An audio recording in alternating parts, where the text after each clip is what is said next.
Right, so we are here inside the Kiss studios, and what we've started doing these days is we're going to get those more in-depth interviews, because I know there's some things that you probably want answered and some stuff we were getting a bit more in-depth with, a little bit more casual interview style, which we can't really do on the radio, so we're doing it here in the studio now. Marger, what's going on? Congratulations on the Cheeky EP. Thank you.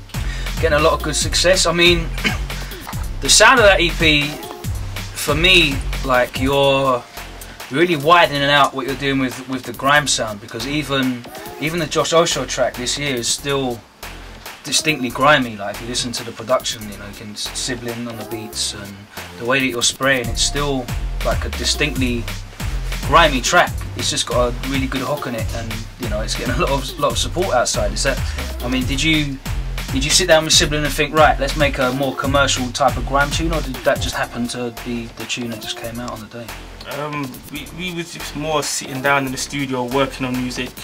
At the time we was like more trying to get with pain, to describe the pain more, like, instead of like instead of going for the more mainstream feel, we thought, okay, if we're gonna have something that's gonna get on TV and be looked at as a good piece of work, we've got to just basically get down bars. So we got down my bars over more about my life, and Sibling just made the beat, so it was just the beat and the verses on that first.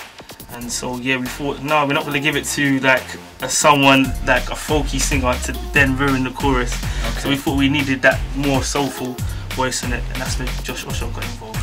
So yeah, but so it was how did you get in originally, touch with him? Where did you find him? Oh, Josh Osho. We found Josh Osho through YouTube actually. Yeah. We saw Redemption Days, which was like his first release, and that was a proper good tune. So I thought, yeah man, he could proper, because it was featuring Ghostface Killer at the time. So I thought, yeah man, that's proper, got a meaning to it, something that you thought people. It would definitely, and you could definitely see it work with the style of the track as well. Very much so. So the title track, Cheeky. Why did you call it the Cheeky EP in the first place? Cheeky EP because just how I'm going on this year. Okay. How I knew I was going to go on. Last year I called my last release Sneaky, which was me kind of creeping in the scene saying, yeah, I'm here. And so yeah, and that was the free download. That was the free download. Still get that? Yeah, that should be still up there. If it's not, I'll get it back up there. We'll put a link underneath this video, so click show more. You'll be able to get the Sneaky, and we'll also put a link to Cheeky to buy it on iTunes, which you need to do. So the title track Cheeky is obviously, you know, something that is probably going to cause a bit more controversy again. we had All Right before, which again you're saying some stuff on there. There's a lot of stuff that's happened in the last couple of years that we'll try and ask you, and you're welcome to answer it or not. It's up to you. But let's start with the obvious. Okay, so obviously Lord of the Mics is out. Everyone's seen that. You know, for a moment I thought no one was going to see it. I didn't think it was going to be used, but they decided to use it. Given everything that's happened off the back of it, would you have done that again? Yeah, definitely. Yeah, definitely. I enjoyed it. I properly enjoyed it. Even looking back on it, like, I enjoyed watching it because I know like how it was, even how we was down there. Even though it turned out the way it turned out, it's because each of us had passion for it. Both of us wanted to win. Both of us felt personal about certain things. You get me, like when people are saying it, so it went out that way. Now, from what I understood, going into the clash, there were rules that were set down and that sort of stuff. Now, obviously, there was. I think Jamwa said that, you know, there was no mums from the start, so that was a no-go area. But was there an agreement about you know, mentioning you know, your girlfriend and that sort of stuff? Yeah, there was an agreement I had with Jamwa, and it was like basically Lazy could say, because obviously with like having a girlfriend that people may know, you get me, so it's like sometimes I said to basically Jamwa, if he's going in just saying about girlfriend, like, I'm not going to be happy.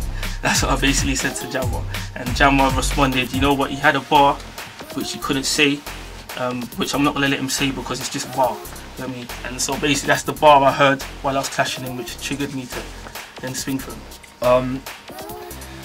Obviously that reaction wasn't a professional one, was it at the time, but you know, given the situation, I mean, do you stand by your action, or Most you know, definitely. going back? Most definitely. I feel that any real guy in my position, if you've got a girlfriend, if you've got someone who you care for, if you've got a team, if you've got family, if it's your boy, like, if you get me, if that person cannot stand up for themselves, that's you as a friend, you should stand in it. And she as a girl cannot fight no one in that. Innit? So I'm gonna do that.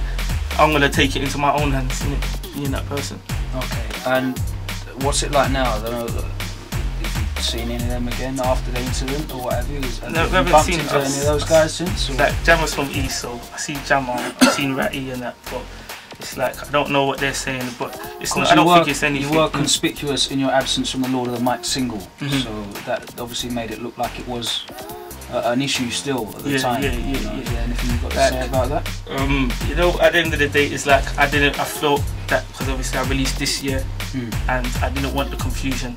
I wanted everyone's focus to more. So my intentions of Lord of the Mics was to do the clash, and like you're meant to get your promotion out of it and release, keep bringing out the material, follow it up with product, like I've done. So this year was my product. I didn't feel that I wanted to put my name on something that was a few people that are going against me, because then it's going to seem like their bars are for me. So I didn't want to confuse that and add the more attention to it, and just focus on this year, motivational track, more positive side, not seeing rough marks fighting in the basement.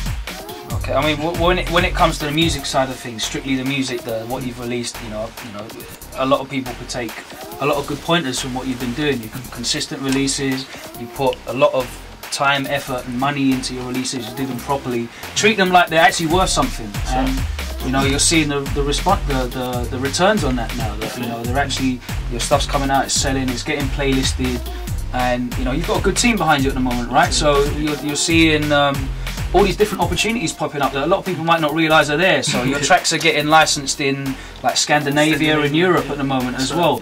A lot of people are thinking, okay, if I do a grime track and I just, you know, I put it out, it's going to sell maybe a couple thousand copies if I'm lucky, and that's it. But you know, there's licensing out there, there's syncing out there, publishing out there as well, and because you're working with this team that you've got now, like, you're seeing that stuff. That's right. Yeah, it's opening my mind to different things, and seeing how like the industry is meant to be. Because I enjoy music, and one part of it, you have to learn the business side of things. Like, so it's just learning it and applying it to what I have now, and it's been coming out very well. Like, so especially all the supporters as well that have like believed in me from early.